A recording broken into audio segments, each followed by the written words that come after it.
feel. About 2 years ago, my life was turned upside down when I inherited my grandfather's multi-million-dollar home.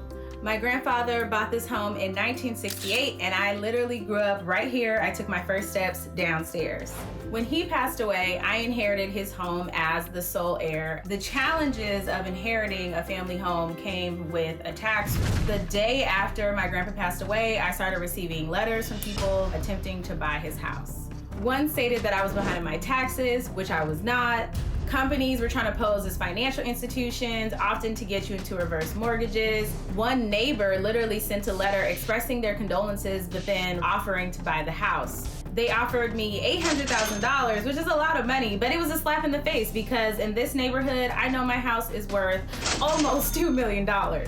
Their actions really showed you don't want me here. I believe that those letters were not random. They know for sure who is inheriting and what. We are a Black family in a community that used to be all Black. Then the state of Washington started to investigate me. They believed that there was potential elderly financial abuse, and they literally froze all of my accounts. I was under investigation for about a year. So in 2021, I decided to remodel the house. I thought that, okay, I'm a really good candidate for a renovation loan. I have an 820 credit score. This house is worth almost $2 million. I was denied for loans repeatedly. The emotional toll that went along with inheriting my grandfather's house were so much more than I can bear. I've had to fight for myself every step of the way. I don't want other people to have to keep fighting. You should be able to have peace in your grief. You think all or most of it was racially driven? I think there was a lot of it that was definitely racially driven, for sure. What do you think was the most transparent, racially motivated attempt to exploit you? Yeah, there were, when my grandpa passed away, there were letters that came immediately after he passed away. And to be in an area of Seattle where these are Black families used to be, they're not anymore. The letters were very clear, like, we don't want you here. There was one in particular that was just heartbreaking. And then going to apply for a loan and realizing that, hey, to get an appraisal, one of the requests is either don't let them in or don't let them know whose house it is and what type of family lives there, remove the pictures that look like you.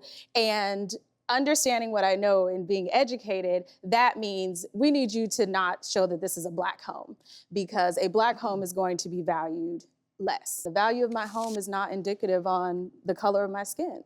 But the truth is, we have empirical evidence as well as anecdotal case studies that show exactly that. If you hide the fact that this is a Black-owned home, the appraisal is likely to be higher than if you don't hide that fact, which is a sad chronicle of affairs.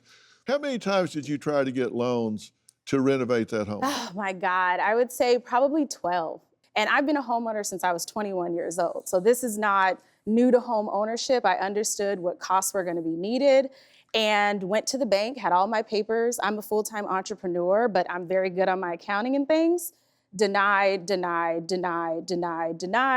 And this house is paid off. So there's no mortgage, it's just full equity. And I'm like, to not be able to tap the equity, what's going on here? I barely had any debt. I should have been a perfect candidate for Perfect candidate. Yeah. I mean, you got a great credit score. I was so proud of it. 820, like what the heck? So yeah, you should be proud of that. And you are entrepreneurial, you own a home, you have no mortgage, you've got this home, which is free. You have all of the collateral in the world, and you're not asking for an exorbitant amount to renovate the home, but you keep getting no. Yeah. But what explanation did they give you? Yeah, so, they can say, oh, we're talking debt to income. And I'm like, but that doesn't make any sense. And when I ask for further explanation, we just go off of the computers. And then I'm like, okay, so if you're going off a computer, but you're not looking at the hard facts, something's not adding up. Do you have a story or a question for me? Click the link in the description and tell me what in the world is going on.